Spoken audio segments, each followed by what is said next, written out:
29F here. Just want to share the weirdest and most messed up family drama that I never thought would get this out of hand. I grew up in a small suburban town, an only child, with two parents who weren't rich but always made sure I felt loved. They were the kind of parents who'd come home from work tired but still managed to make dinner together, or help me with homework. It wasn't a perfect life, but it was good enough for me. Looking back, it's wild how much I missed about what was really going on. I never had to worry about money. My maternal grandparents were wealthy, but they weren't flashy about it. They had this humble charm about them, and treated me like I was the most important person in the world. They weren't just the occasional gift-giving kind of grandparents. They were the kind who paid for my school tuition, signed me up for piano lessons, and made sure I could join every extracurricular activity I wanted to. They made it clear that they just wanted to see me happy. At first, I thought it was just their way of showing love, but there were moments, even when I was a kid, that felt a little off, like how my parents would get this weird energy whenever my grandparents would visit. They'd act so excited, like they were seeing royalty or something. And when my grandparents handed me gifts, whether it was cash for school or just some small trinket, they'd look at me like they expected me to do cartwheels of gratitude, even though I hadn't asked for any of it. I was 10 when my grandparents bought me my first real big gift, a grand piano. The thing was beautiful and I loved it, but there was this strange moment where my parents insisted it be placed in the living room as family decor. I mean, who uses a piano as decor? It was like they didn't want me actually using it. Looking back, it's obvious they wanted to show off that their daughter was getting all this stuff, but there was no intention of me ever really having the chance to enjoy it. By the time I hit 12, things started changing. My parents' attitude toward me was different when my grandparents weren't around. They'd become colder. Not in an outright hostile way, but in these little ways that didn't make sense. No more hugs just because. No more checking in on me in the evenings. They seemed to be distant. When I'd ask them about it, they'd say they were just busy, but I knew it wasn't just that. And then came the teenage years, where things got a lot more complicated. My grandparents started paying for bigger things like private school tuition, summer camps, and eventually a car. My parents never seemed happy about it. I remember overhearing one of their arguments. My dad was saying, "We shouldn't have to rely on them. They're buying her love." And my mom was saying something like she doesn't even appreciate what they're doing for her. I just stayed quiet. I was a teenager and I didn't want to get involved, but I could feel this weird resentment building between them and me. The worst moment came when I turned 16. My grandparents offered to fund my college education. I remember the way my parents reacted. They immediately shut it down, claiming they could handle it, that they didn't want anyone else's money involved in my future. My grandparents agreed to compromise by putting the money in a trust for me, so I wouldn't have to feel guilty about it. But from that point forward, things between my parents and me went from bad to worse. They started making me feel like I owed them for basic things, like the roof over my head, the food on the table, even the electricity in my room. Everything was a transaction now, and I could sense the bitterness growing. It was around this time that my parents started bad-mouthing me to their friends, telling everyone how expensive I was, as if it was somehow my fault that I wasn't able to pay for my own college tuition or car insurance at 16. Their words cut deep, even though I was still young enough to not fully understand what they were doing. I remember, on my graduation day, my grandparents were there, so proud of me. They wanted to take photos, and they did. But my parents barely stayed for the ceremony. They left early, barely acknowledging it, and refused to take photos with me. I was hurt but didn't let it show too much. Right after graduation, my grandparents decided to take the whole family on a luxury vacation. My parents acted like they couldn't care less. They barely spoke to me, and at one point, my dad sarcastically called me the golden child. I didn't know whether to laugh or cry at that. A few months later, my grandparents gave me a down payment for my first home. My parents flipped out. They accused me of stealing their inheritance, even though they hadn't contributed a single penny to anything I'd gotten. Their jealousy was so thick you could feel it in the air. That's when they gave me the ultimatum. I was told, in no uncertain terms, that I had to cut ties with my grandparents or else I'd lose their support. By then, I had been on the receiving end of their cold treatment for too long. I refused.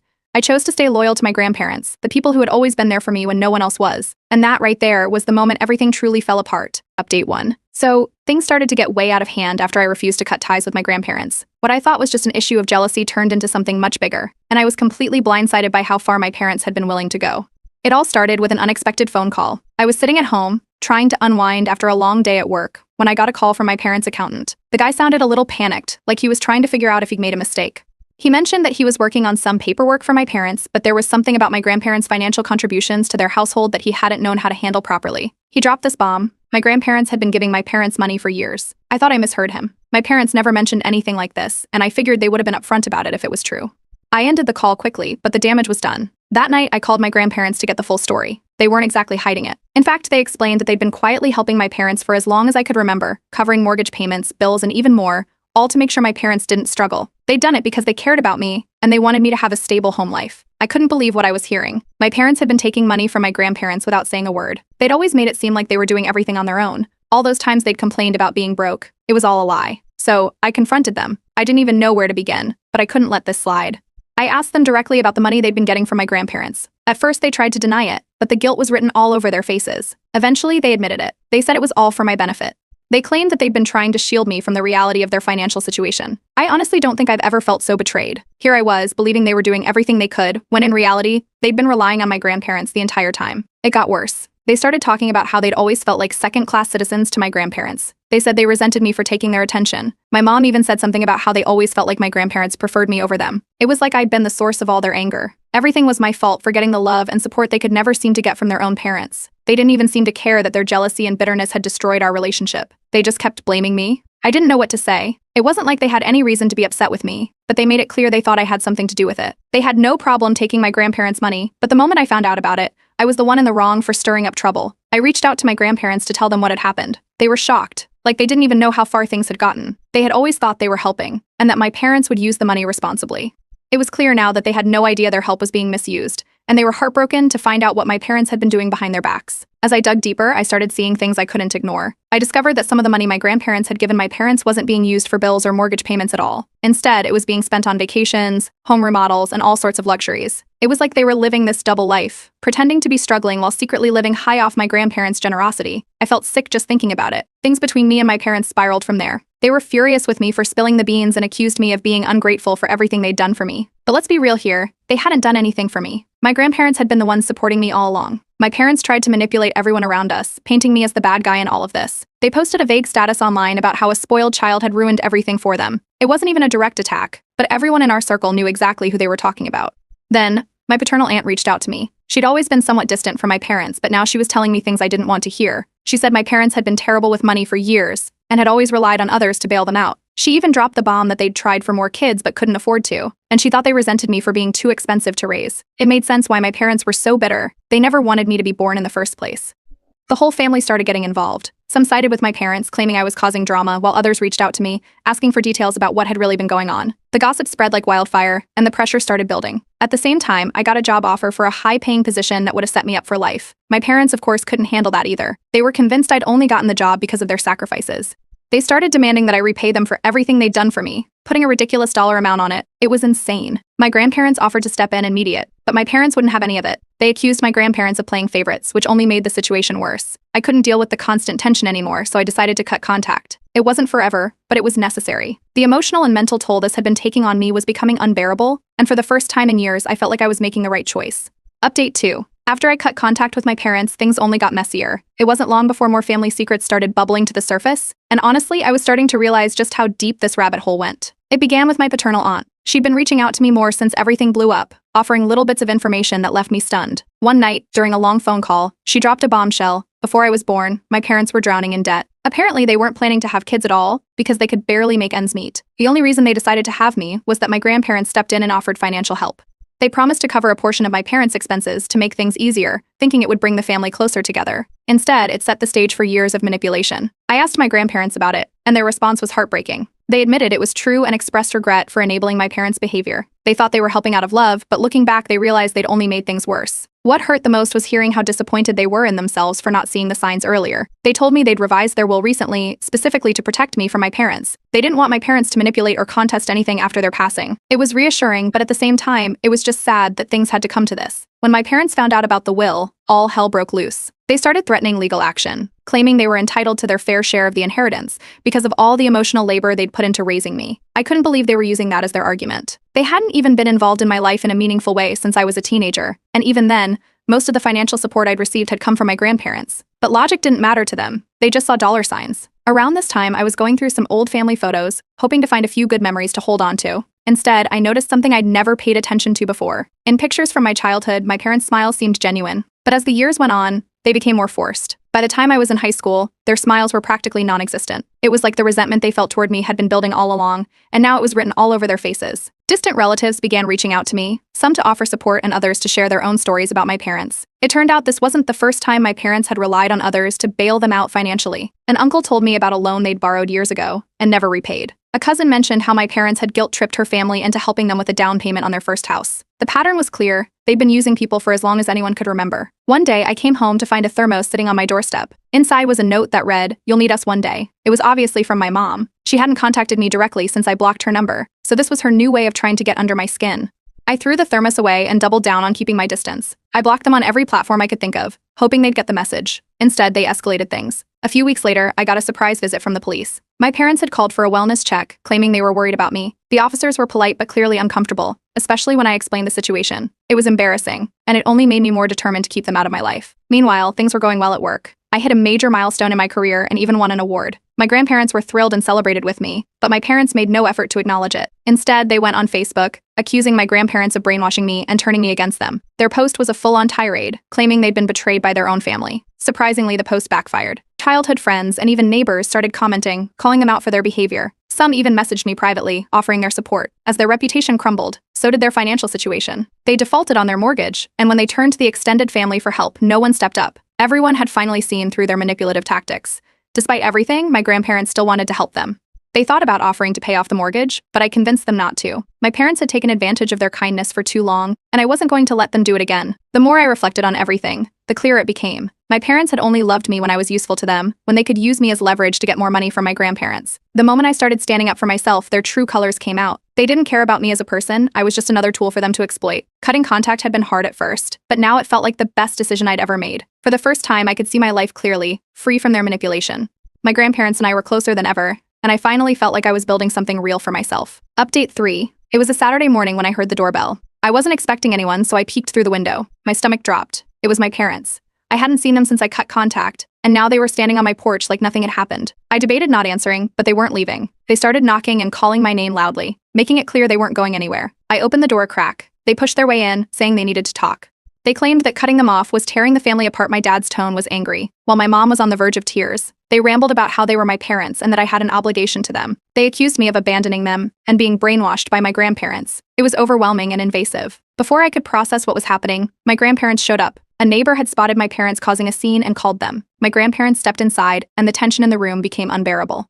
My dad's face turned red as he accused them of stealing me away from them. He said they'd been undermining his authority as a parent since I was a child. He went on about how they bought my loyalty by giving me money, gifts, and opportunities he could never provide. My grandfather, usually a calm and reserved man, didn't hold back. He reminded my dad that everything they'd done was out of love, not manipulation, and that if my parents hadn't squandered their own finances, none of this would have been necessary. My mom burst into tears, saying they'd always done their best and that I was being ungrateful for everything they'd sacrificed for me. My dad, meanwhile, remained defiant, calling me selfish and accusing me of choosing money over family. I'd had enough. I told them exactly how I saw it. I pointed out how they had lied to me for years about their finances, how they had used me as a pawn to get money from my grandparents, and how they had treated me more like an investment than a child. I brought up the vacations, the home remodels, the facade they'd built while pretending to struggle. My voice shook as I confronted them about their manipulative behavior and how they'd been nothing but a toxic presence in my life. My dad tried to flip the narrative. He said everything they did was for my benefit, that they'd worked themselves to the bone to give me a good life. But it wasn't adding up anymore, and everyone in the room knew it. My grandparents stood by me, and that seemed to push my parents over the edge. The threats came next. They claimed they'd sue my grandparents for financial damages, though they couldn't even explain what that meant. They threw out vague legal jargon, clearly trying to scare us, but it didn't work. My grandparents contacted their lawyer that same day. Within a week, my parents were served with a cease and desist letter, warning them to stay away from me and to stop making baseless legal threats. Word about the confrontation spread fast. Neighbors, extended family, and even old friends of my parents started hearing about their antics. It didn't take long for people to put the pieces together. My parents' reputation,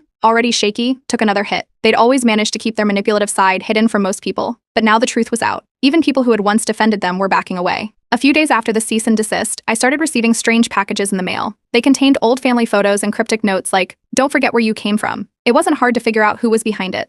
I documented everything and passed it along to my lawyer, just in case they tried to escalate further.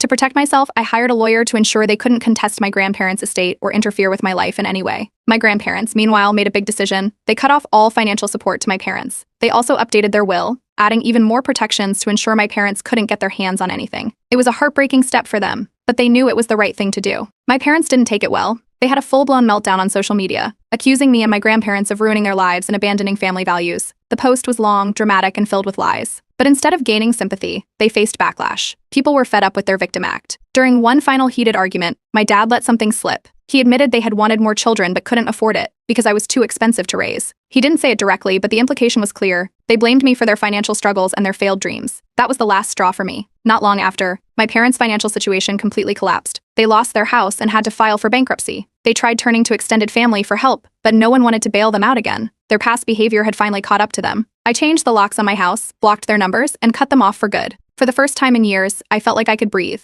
There were no more surprise visits, no more guilt trips, no more manipulative games. It wasn't easy, but it was necessary. I finally had peace. Update 4. With my parents out of the picture, life began to settle down. I threw myself into work and focused on building a future that didn't revolve around their chaos. My grandparents and I grew closer than ever. We spent more time together, and they became my rock during this transition. They even started seeing a family counselor to work through the guilt they felt over enabling my parents' behavior for so many years. They wanted to understand where things went wrong and how to move forward, which only made me admire them more. But of course, my parents weren't done stirring the pot. Their bankruptcy filing became public knowledge, and in a town as small as ours, it was a huge topic of gossip. People started talking about how they'd overextended themselves for years, living beyond their means and relying on handouts. Old neighbors, acquaintances, and even distant family started whispering about how they'd finally gotten what they deserved. It was a harsh reminder of how far things had fallen, but I stayed out of it. Around that time, my paternal aunt showed up at my door unannounced. She hadn't been close to my parents in years, but she wanted to clear the air. Over coffee, she apologized for not speaking up sooner and confirmed something I'd suspected but never fully understood. My parents had always treated me like a cash cow. From the moment I was born, they saw me as a way to secure more financial help from my grandparents. She even told me stories about how they used to complain about the cost of raising me as if I were some kind of financial burden instead of their child. It was a hard pill to swallow, but it explained so much. One good thing that came out of all this was reconnecting with other family members. I started talking to cousins and relatives I hadn't seen in years. They shared their own experiences with my parents' manipulative tendencies, and it felt like a weight was lifted. For the first time, I realized I wasn't alone in this. My parents had burned so many bridges that no one was willing to stick their necks out for them anymore. In the middle of all this, my grandfather had a health scare. It wasn't serious, just a minor issue that required a short hospital stay, but it shook me. It made me realize how much I valued the time I had left with them. We started spending even more time together, and I made a promise to myself to cherish every moment. They had done so much for me, and I wanted to make sure they knew how much I appreciated them. Then came the letter. My parents sent me a handwritten note, begging for forgiveness and asking for money. They claimed they were destitute and needed my help to survive. At first glance, it almost seemed genuine, but as I read further, it became clear it wasn't an apology at all. It was a list of demands wrapped in guilt-tripping language. They talked about how I owed them for raising me and how it was my responsibility to take care of them now that they were struggling. It was infuriating, but also unsurprising. What pushed me over the edge was when they posted the letter online. They framed it as a heartfelt plea to a cold and ungrateful child who had abandoned her parents in their time of need. They even tagged a few mutual friends and relatives, hoping to shame me into responding. But it backfired spectacularly. People started commenting, calling them out for their entitlement, and pointing out how they'd used and manipulated everyone around them for years. It was almost cathartic to see the truth laid bare for everyone to see. Meanwhile, my grandparents continued to show their love in ways that mattered. They donated a significant amount of money to a local charity in my name, saying they wanted to honor the bond we shared. It was a beautiful gesture, and it reminded me that not all family relationships are toxic. Some are built on genuine love and support. Of course, my parents weren't done trying to weasel their way back into my life. They started reaching out through mutual friends, claiming they wanted to reconcile, but I saw through their tactics. Every attempt felt calculated, like they were testing the waters to see if they could get anything out of me. I declined every invitation, knowing it was the only way to protect myself. To ensure there were no more surprises, my grandparents finalized their estate plan. They took every precaution to make sure my parents couldn't contest anything after they were gone. It was sad that it had to come to this, but it was also a relief knowing everything was taken care of. Then the harassment started. I began receiving threatening emails, anonymous but clearly written by my parents. They contained thinly veiled threats and guilt-laden messages about family duty. I filed a police report and added extra security measures around my home. I wasn't going to let them intimidate me. Not long after, their situation took another turn for the worse. They were evicted from their rental home after failing to pay rent for months. They tried reaching out to extended family for help, but no one was willing to give them a hand. They had burned too many bridges, and now they were facing the consequences of their actions. Eventually, I decided to leave my small town behind. I moved to a new city, started fresh, and left the toxic memories behind. For the first time in years, I felt like I could finally breathe. My parents' manipulations and drama were no longer a part of my life, and I was ready to build something better for myself. Peace, at last. Update 5. Years have passed since I cut ties with my parents, and my life is unrecognizable from what it used to be. Moving to a new city and leaving the toxic memories behind was the best decision I ever made. I've grown in ways I didn't think were possible back when I was constantly dealing with their manipulation. My grandparents remained my greatest support system during that time, and I'll forever be grateful for everything they gave me, not just financially, but emotionally. About a year ago, my grandparents passed away within months of each other. My grandfather went first, peacefully in his sleep, and my grandmother followed not long after. Losing them was one of the hardest things I've ever experienced, but knowing they lived full lives and left behind a legacy of love brought me some comfort. They had planned everything meticulously, and their estate was divided exactly as they intended. They made sure I was protected, and when my parents inevitably tried to contest the will, they were swiftly dismissed by the court. My grandparents' lawyer had ensured there were no loopholes, and my parents didn't stand a chance. Shortly after the court ruling, I received a letter from my mother. It was unexpected, and for a moment, I debated whether to read it at all. The letter was an apology, sort of. She acknowledged some of the pain they caused but spent most of it justifying their actions. She wrote about how hard life had been for them, and how they always felt overshadowed by my grandparents. It was more of the same excuses, wrapped in a thin veneer of regret. I decided not to respond. Some things are better left in the past. On a brighter note, my career has flourished in ways I never imagined. I recently hit a major milestone, something I'd been working toward for years. It was the kind of success I wish my grandparents could have seen because they were the ones who made it possible. In their honor, I dedicated the achievement to them publicly, sharing how their love and guidance shaped my life. Inspired by their generosity, I used a portion of the inheritance to establish a scholarship fund in their name. The fund helps students from underprivileged backgrounds pursue higher education, just as my grandparents helped me. The response has been incredible. The scholarship gained local attention, and I was invited to speak about my grandparents' impact on my life. It felt like a full circle moment, sharing their story and their values with others. As for my parents, the last I heard, they were living in a small, run-down apartment. They've alienated just about everyone around them. Even the distant family members who once felt sorry for them have distanced themselves, tired of the endless drama and entitlement. It's a sad outcome, but one they brought on themselves. Despite everything, I've come to terms with what happened. I'll never forget what my parents did, but I've chosen to let go of the anger. Holding on to it doesn't serve me anymore, and I refuse to let their actions define the rest of my life. Forgiveness, in my case, doesn't mean reconciliation. It just means I'm no longer carrying their burden. In an effort to build the kind of family I always wanted, I've reconnected with my extended relatives. Last summer, I hosted a family gathering at my new home, inviting cousins, aunts, and uncles. It was a warm, joyful event filled with laughter and connection. For the first time, I felt like I had the family I'd always longed for. I also took some symbolic steps to let go of the past. I donated a few of my parents' old belongings to charity, items they'd left behind in the chaos of their eviction. It felt freeing to part with those things, like I was closing a chapter for good. Before my childhood home was sold at auction, I visited it one last time. Walking through the empty rooms brought a mix of emotions. I felt sadness for what could have been and relief that I was no longer tied to that place. It was bittersweet, but ultimately it gave me the closure I needed. On a more personal note, I've started dating someone who shares my values. They understand the importance of boundaries and have been incredibly supportive of my journey. It's been refreshing to build a relationship based on mutual respect and understanding. The scholarship fund has continued to grow, and I've received so many touching messages from students who've benefited from it. Knowing that my grandparents' legacy is helping others achieve their dreams fills me with pride. It's a way to keep their memory alive and honor everything they stood for. My parents made one last attempt to contact me recently. They sent a desperate message through a mutual acquaintance, claiming they wanted to make things right. I didn't respond. I've learned that engaging with them only reopens wounds that are better left healed. Ignoring that message felt like finally breaking the cycle of manipulation. Looking back, it's hard to believe how far I've come. My career is thriving, I have strong friendships, and I've created a chosen family that fills my life with joy. Most importantly, I've found peace. Cutting ties with my parents was the hardest decision I've ever made, but it was also the best one. I'm finally living the life I deserve, free from their toxicity, and I know my grandparents would be proud.